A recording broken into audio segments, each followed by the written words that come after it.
ये लो आप भी।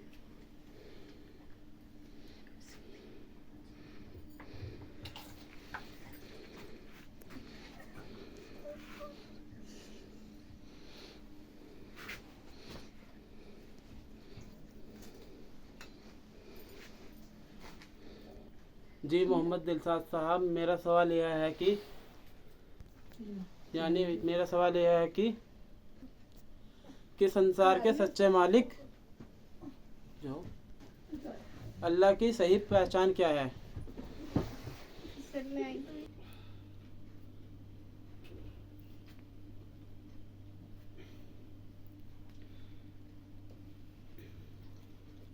भाई बहुत अच्छा सवाल किया है कि संसार के सच्चे मालिक अल्लाह ईश्वर की सही पहचान क्या है।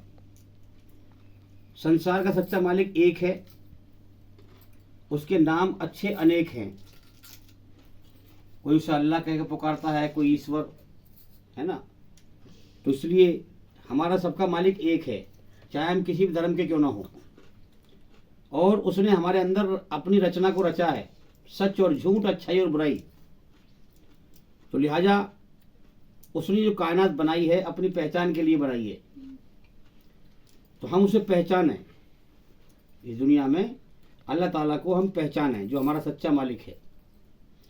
उसकी पहचान के लिए बहुत सारे तरीके हैं। पैगंबर दुनिया में आए, अल्लाह की पहचान कराई, बताई।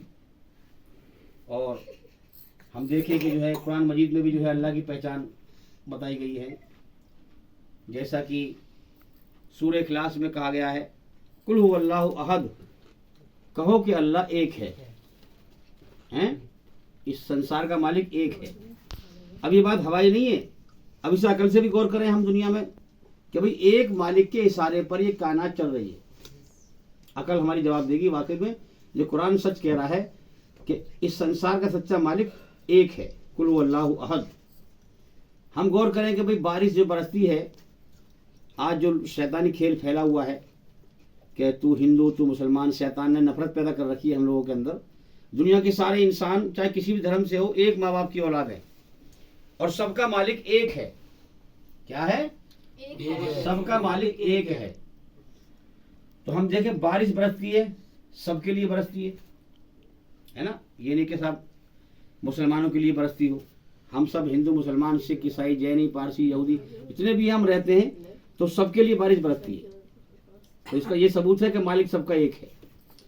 अब सर्दी का मौसम सबके लिए पड़ता है, इसका ये सबूत है कि मालिक सबका एक है, उसका एक कानून चल रहा है। गर्मी का मौसम सबके लिए पड़ता है, इसका ये सबूत है कि मालिक सबका एक है, सबके लिए उसने मौसम बराबर कर दिया। अब हम देखें जमीन में से रोजी सब एक सी है, सब्जियां सब एक तरह की है, पूरी धरती पे देखें हम, है ना। फल एक तरीके से हैं। तो अल्लाह ताला मखलूक को पैदा करता है, फिर उसे रोजी देता है खाने के लिए। तो कुल हुवल्लाहु अहद, अल्लाह एक है। अल्लाहु समद, सारा जहान उसके सामने बेबस है, मोहताज है, मगर वो किसी के सामने बेबस नहीं है, मोहताज नहीं है। वो किसी के सामने बेबस नहीं है, मोहताज नहीं है। तो अब हम देखें इस कायनात में एक मालिक की बादशाह छाई हुई है। जिसको चाहता है मौत देता है, जिसको चाहता है जिंदगी देता है, हैं? जो चाहता है वो करता है और उससे हम रोक नहीं सकते। अगर किसी दुनिया के बड़े से बड़े बादशाह, जो सबसे बड़ा बादशाह है, उसे मौत दे रहा है, तो पूरी दुनिया मिलकर उसकी मौत को रोक नहीं सकती, है ना। अल्लाह सबसे बड़ा बादशाह है। क्या है? अल्लाह ताला सबसे बड़ा बादशाह है। तो इसलिए अल्लाह समद, सारा जहान उसके सामने बेबस है, मोहताज है, मगर वो किसी के सामने बेबस नहीं है, मोहताज नहीं है। क्या सबूत है इसका? भाई रोज दिन निकाल रहा है सबके लिए कर्म करने के लिए, अपनी रचना के आधार पर सबका इम्तिहान ले रहा है। दुनिया क्या है? इम्तिहान की जगह। मौत के बाद बदला दिया जाएगा फिर इन कर्मों का। ये जिंदगी हमारी सब रिकॉर्ड हो रही है ना। जीवन बेकार नहीं है, क़यामत का दिन रखा है, सबको बदला दिया जाएगा। कुरान में कहा गया मालिक यौमुद्दीन, अल्लाह ताला बदले के दिन क़यामत का मालिक है। यानी क़यामत के दिन अपनी रचना के आधार पर हर इंसान को बदला देगा, जैसे उसने जीवन जिया हुआ।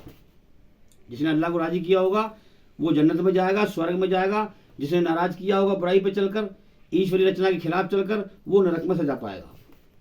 तो अल्लाह समद, सारा जहान उसके सामने बेबस है, मोहताज है, मगर वो किसी के सामने बेबस नहीं है, मोहताज नहीं है। ये समझ लें हम अल्लाह की पहचान। शैतानी खुदा बहुत हैं। इन 4 शर्तों से पहचान करें कि सच्चे खुदा की 4 शर्तें हैं, और इन 4 शर्तों को सच्चा खुदा ही पास कर सकता है, नकली खुदा पास नहीं कर सकता। असली जो मालिक है वही पास कर सकता है। अगली शर्त है लम यलिद वलम यूलद, ना अल्लाह ने अपने पेट से किसी को जना है और ना वो किसी और से जना गया है, ना उसके माँ बाप है ना वो किसी का बाप है। इस बात ने पूरी दुनिया के जितने खुदा हैं सबको काट दिया। इस जमीन और आसमान के बीच में जितनी भी चीजें हैं ये सब पैदा की हुई चीजें हैं। जो चीज पैदा है उसे मरना भी है, मरना है कि नहीं? जो चीज पैदा हो और मर जाए वो खुदा नहीं होती। खुदा वो है ना पैदा हुआ ना मरेगा, ना उसकी शुरुआत है और ना उसका अंत है। वो जना नहीं गया, ना उसने किसी को जना है। तो जो कुरान जो किताब है ये सच्चे मालिक की किताब है, और सच्चे मालिक की पहचान ये किताब बता रही है हमें। और चौथी शर्त क्या है? वलम यकुल लहू कुफुवन अहद, जमीन और आसमान के बीच में जितनी भी चीजें हैं, जमीन और आसमान सबको मिला करके इस पूरी कायनात में अल्लाह के जैसा कोई है ही नहीं। तुम कहाँ भाग रहे हो भाई? कोई इंसान की पूजा कर रहा है, कोई पत्थर की पूजा कर रहा है, कोई पेड़ों की पूजा कर रहा है, कोई सूरज की पूजा कर रहा है, कोई आग की पूजा कर रहा है, कोई चांद की पूजा कर रहा है, कोई हवा की पूजा कर रहा है, वायु देवता, सूर्य देवता हैं, कोई धरती की पूजा कर रहा है, धरती माता, कोई जो है गाय की पूजा कर रहा है, गाय माता। अरे मेरे भाइयों, असली मालिक को पहचानो। वलम यकुल लहू कुफुवन अहद, जमीन और आसमान के बीच में जितनी भी चीजें हैं ये सब अल्लाह की पैदा की हुई चीजें हैं। जो चीज पैदा होती है मर जाती है वो खुदा नहीं है। वलम यकुल लहू कुफुवन अहद, इस जमीन और आसमान के बीच में जितनी भी चीजें हैं इनमें से कोई खुदा नहीं है। खुदा अल्लाह सबसे अलग और निराला है, क्योंकि वो सबका पैदा करने वाला है। समझ में आ रही है बात? तो जितनी भी चीजें हैं इनकी पूजा ना करें, हम इनके आगे सर ना झुकाएं, चाहे वो कुछ भी हो जो भी हमें दिखाई दे रहा है आंख से। सच्चा मालिक आंख से नहीं दिखाई देगा। उसने अपनी पहचान के लिए कानत बनाई है कि वो बिन देखे पहचाना जाए। जिसने उसे पहचान लिया वो कामयाब है। इस दुनिया में कितने शैतानी खुदा बना रखे।